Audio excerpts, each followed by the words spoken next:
What's up, Vegas Nation? Your crew, Cassie Soto and Adam Hill here, coming to you from Indianapolis, the site of the 2022 NFL Combine. We are getting here to bring you all of the latest NFL Combine news, what the Raiders are going to be doing this week, who they're going to be talking to, who they're going to be looking at. Adam, we got here on Tuesday. It's sort of the first day, unofficial first day. We've got some media availabilities. The players won't be made available until Wednesday, as well as Raiders head coach Josh McDaniels. What's been the vibe, though, so far today here in Indianapolis? Yeah, it's the first day where media had availabilities. There's a bunch of coaches and GMs talking, and it's really kind of overwhelming in that every single team, you know, we talk about the Raiders storylines and what's going on with them, with the new coaching staff and what they want to talk about. Every team has something going on. We heard from the Packers and their brain trust about what's going on with Aaron Rodgers and Devontae Adams. We actually got an update on Rich Bisaccia, their new special teams coach as well.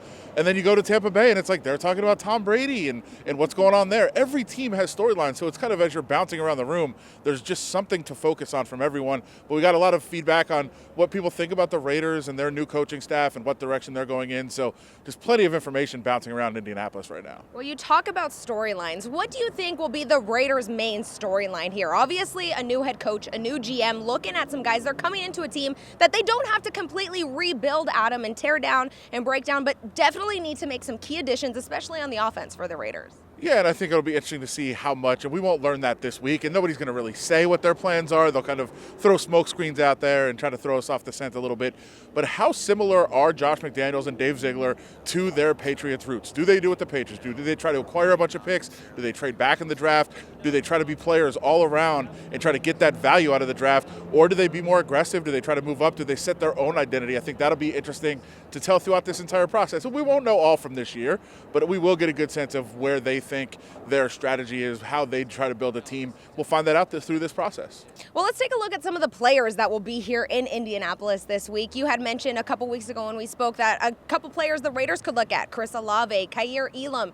These guys, again, you're saying they're not coming in here and going to be giving away all the secrets and who they're looking at, who they're talking to. But who are some guys in the Combine this year that you're looking at, maybe, Adam? Well, I mean, I think the quarterbacks are very intriguing. And every year we talk about the quarterbacks, but this year there's really no surefire, absolute number one pick. In fact, there might not be a quarterback in the top 10. But I think all eyes are going to be on Malik Willis, quarterback from Liberty. Obviously, the competition wasn't elite, but they did play some pretty impressive teams. He's got so much upside. Not the most pro-ready guy, that's probably Kenny Pickett, but he has so many skills, and he's a guy that people are going to look at and see how does he perform on this big stage, and we'll see him kind of showcase that a little bit. That's a guy that I think all eyes are going to be on this week. All right, well, be sure to stick with us at Vegas Nation. Give us a follow on Twitter at Adam Hill, LVRJ, @ Cassie Soto. We will be bringing you everything you need to know from Indianapolis. We've got Lucas Oil Stadium behind us. We've got the Indiana Convention Center in front of us. Everything you need to know from the 2022 NFL Combine. Head on over to vegasnation.com.